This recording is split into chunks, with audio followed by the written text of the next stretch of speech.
अच्छा चंदा, वैसे आज ये फल वगैरह किस लिए है? आज तो मेरे पिताजी की बरसी है राजा साहिब, इसीलिए मैं आज पिताजी की बरसी मना रही हूँ।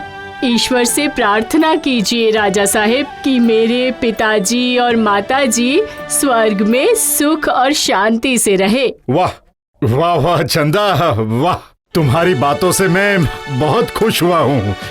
बहुत खुश हुआ हूँ मैं। वाह वाह, आज तो आपने एक मिसाल कायम की है। बाबा रे बाबा, सबको फल और मिठाई देकर अपना नाम बना रही है ये चंदा। समझती क्या है खुद को?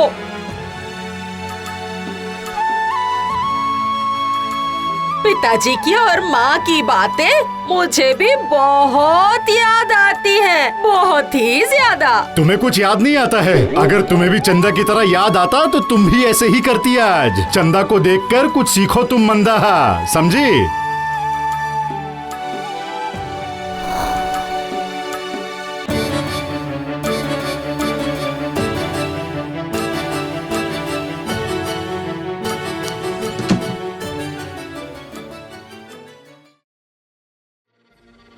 जब तक मैं उसे सबक नहीं सिखाऊंगी ना, तब तक मुझे नींद नहीं आएगी और शांति नहीं मिलेगी। किंतु क्या करूं मैं? कुछ समझ नहीं आ रहा है।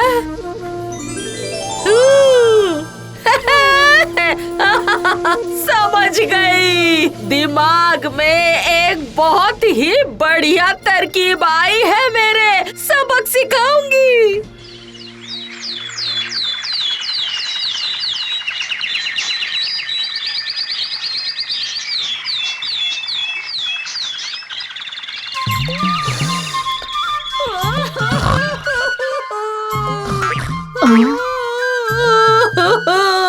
अरे ये क्या हो गया? मैंने सपने में ये क्या देख लिया? क्या देखा मैंने?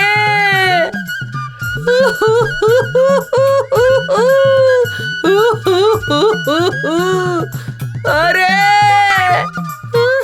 रोते रोते दीदी कहाँ जा रही है?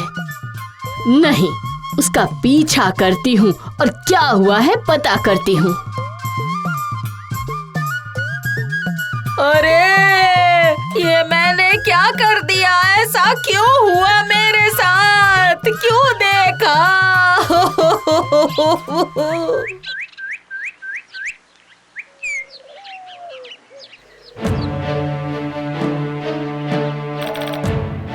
क्या बोल रही हो तुम मंदा? कल तुमने सपने में अपने माँ पिताजी को देखा? सच में ऐसा हुआ? मैंने सपना देखा जिसमें माँ पिताजी ने मुझसे कहा कि घर-वर छोड़कर उन दोनों को स्वर्ग में रहने में बहुत तकलीफ हो रही है और वो चाहते हैं कि उनकी प्यारी छोटी बेटी चंदा उनके साथ आकर रहे। ये उनकी इच्छा है। ये क्या? और महाराज, उन्होंने ये भी कहा है कि अगर चंदा उनके पास नहीं गई तो उन्हें बहुत तकलीफ होगी, इसीलिए उन्होंने आने के लिए कहा। और अगर ये नहीं गई तो फिर सबके सामने ये साबित हो जाएगा कि ये जो कर रही है वो सिर्फ एक नाटक है, इसमें कोई सच्चाई नहीं। मुझे सबक सिखाने के लिए इतनी घटिया चाल चली तूने? ठीक है, तू अगर सांप है तो मैं भी नेवला हूँ। लेकिन जिंदा आदमी तो स्वर्ग में नहीं जा सकता है। उसके लिए तो तुम्हें पहले मरना होगा ना, उसके बाद ही तुम स्वर्ग में जा पाओगी। चिंता मत कीजिए राजा साहिब, पिताजी और माताजी ने जब मुझे बुलाया है तो मैं उनके पास जाने के लिए तैयार हूँ। कोई तकलीफ नहीं मुझे। इसका मतलब तुम मरने के लिए तैयार हो? बिल्कुल राजी हूँ। लेकिन तुम मरोगी कैसे? क्यों? मेरे पिताजी तो समुंदर में डूब गए थे। उसी समुंदर में डूबकर मैं पिताजी और माताजी के पास चली जाऊंगी।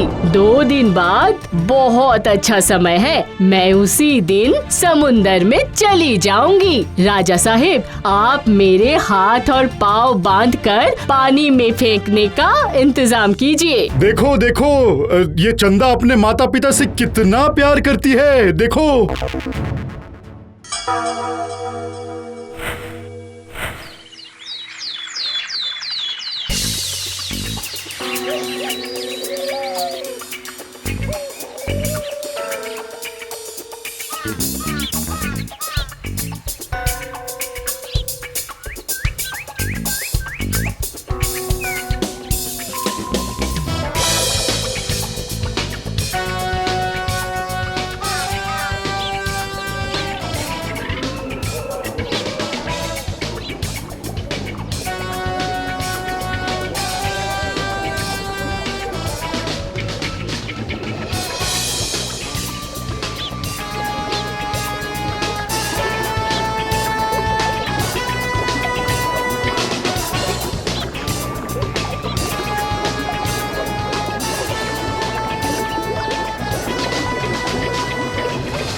पूरा 1 महीना हो गया है चंदा को जाकर। घर कितना सूना सूना लग रहा है। अच्छा, मैंने क्या कोई पाप कर दिया है? नहीं, मैंने पाप तो नहीं किया है। मैंने कौन सा उसे जबरदस्ती पानी में फेंका है? सबसे वाहवाही लेने के लिए वो तो अपने आप ही पानी में कूद गई। मैं क्या करूं? मेरी कोई गलती नहीं है। मंदा, ओ मंदा बहन, सुनी तुमने वहाँ की खबर? है? कौन सी खबर है मुंशी जी, बताइए तो जरा। अरे चंदा अपना शरीर लेकर स्वर्ग से वापस लौट आई है। है? ये कैसे हुआ?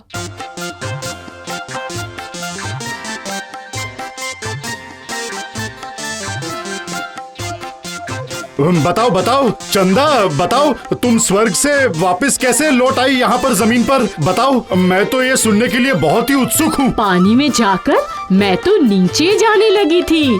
अचानक क्या हुआ? मैंने देखा पानी के नीचे स्वर्ग का दूत खड़ा हुआ है। वो पानी के अंदर से एक सुरंग से मुझे मेरे माताजी और पिताजी के पास लेकर गया। फिर क्या हुआ? मैं क्या कहूँ, मुझे देखकर माताजी और पिताजी कितने खुश हो गए। क्या? ये सब क्या बोल रही है ये? मुझे तो समझ ही नहीं आ रहा। ऐसा कैसे हुआ? कुछ दिनों के बाद पिताजी ने मुझसे कहा कि मंदा, स्वर्ग का इतना स्वादिष्ट खीर और मिठाई खाकर मेरे जीभ में छाले पड़ गए हैं। एक दिन गरम गरम आलू का पराठा, साथ में अचार, थोड़ी सी चटनी और थोड़ी सी रायता खिला दो तो मुझे।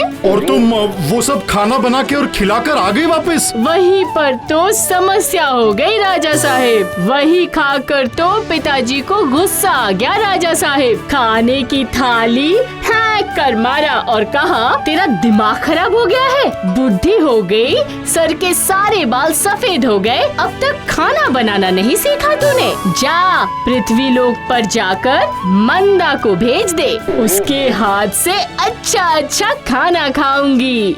हाँ? नहीं, हाँ। जा दीदी जा, डर किस बात का? बिना डरे अच्छे मन से अगर स्वर्ग जाना चाहती है तो देखना, दूत आकर तुझे भी स्वर्ग में लेकर जाएगा। जा अपना मनोबल बढ़ा और पानी में कूद जा। क्या बोल रही है?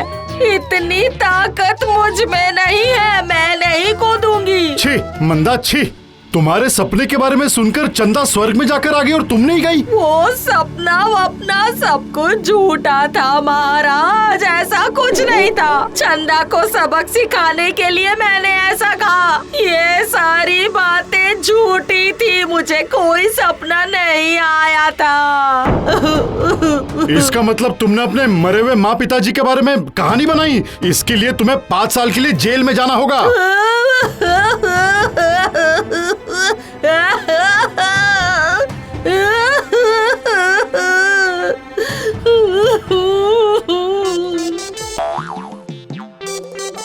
चंदा जरा एक बात बताओ मुझे, तुम ऐसे ही स्वर्ग में जाकर जिंदा वापस कैसे लौट आई हो?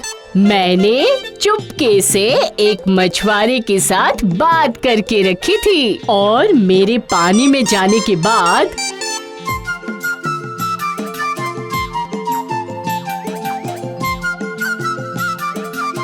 वो मुझे खींचकर ऊपर ले गया और मुझे अपने घर पर रखा।